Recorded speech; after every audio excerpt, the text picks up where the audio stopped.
गोड़ खसी गले पापर पंकरे लालसा मेंटिब नाही। जीवनटा सारा हृदय जलुथिब क्षताक्त जंत्रणा दे।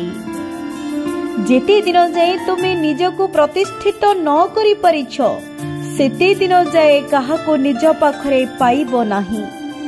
जदि निजे सत् पथरे अछ तेबे निरवतार सहित काम करि चल। कूट कपटी लोक मानकर चित्कार को ध्यान न दे निज काम को प्राधान्य दिय। समय ही सबु कथा प्रकाश करिब यहा ही निश्चित। निजर खुशी पाई केबे कहा सहित टाइम पास करंतु नहीं, कारण तुमर टाइम पास सिना पूरण होई जिवो हेले केही जणे सबुदिन पाई हसीबा भूली जीव। एकथा जेमिति भूली न जाए।